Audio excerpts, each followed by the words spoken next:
and I go first tonight.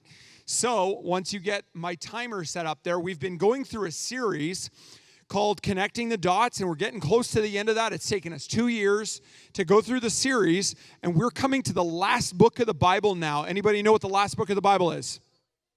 Revelation. And the book of Revelation was written by a guy named John. He was a disciple of Jesus and what we call one of the apostles. Now, John was the last living disciple of Jesus. In fact, he outlived all the other apostles, early apostles and disciples by more than 30 years. Everybody else got killed off. They were beheaded, they were like skinned alive, pinned down with spears, stoned, sawed in two, you name it. Just completely brutally murdered because of their faith. But John managed to escape all of that stuff. And some people kind of were thinking that John might live forever, which I don't know what. Anyway, that was the kind of going thing. But finally, Emperor Domitian caught him. And he's like, how are we going to kill John? And they took John and they tried to boil him in a pot of oil, a big like vat of oil. So he called like a stadium full of people together and like, we're going to kill John. And everybody's cheering. They throw him in this vat of oil and he didn't die. And then the emperor's like, oh no, I don't want to try any more death methods because if he doesn't die, it's going to look really bad on me. So he's like, we're going to exile him. So they sent him out of the country to an island called Patmos, remote area, and John, the old apostle John, is there, and he's praying, and he receives this vision of the end of the world. And so if you've ever read Revelation, it's a crazy book, absolutely insane book. We're not going to get into all the end of the world stuff, but we are going to talk about the very beginning of the book, and each of the three presenters tonight is going to hit one of the different churches that there was a special message given to each of them. Mine tonight is the church of Smyrna. Everybody say Smyrna. Smyrna. It's like your great aunt Smyrna.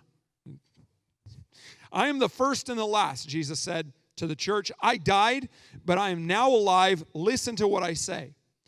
I know how much you suffer and how poor you are, but you are rich. I also know the cruel things being said about you by people who claim to be Jews, but they are not really Jews. Don't worry about what you will suffer. The devil will throw some of you into jail, and you'll be tested and made to suffer for 10 days. But if you are faithful until you die, I will reward you with a glorious life. If you have ears to hear, listen to what the Holy Spirit says to the churches. Whoever wins the victory, or some other versions say whoever overcomes, will not be hurt by the second death. That is to say, the second death is hell. Now, this may seem odd to you because you're like, well, what does this have to do with my life? None of you are probably being thrown in prison or like being flogged publicly in the square or being like stripped and beaten because you believe in Jesus. But each of us probably at some point, if you've been really trying to serve God, you've encountered some difficulty and some suffering. Either some friend maybe have ditched you or people told lies about you behind your back. Remember, even to this church, it says, I know how much you suffer, and that people say cruel things about you. Maybe people have said cruel things about you. But there will come a time, and is coming, and I'm warning you ahead of time, that if you really want to serve Jesus, you are going to encounter persecution. Persecution is when people attack you because of what you believe. They attack you because of your faith and your choice to live for God.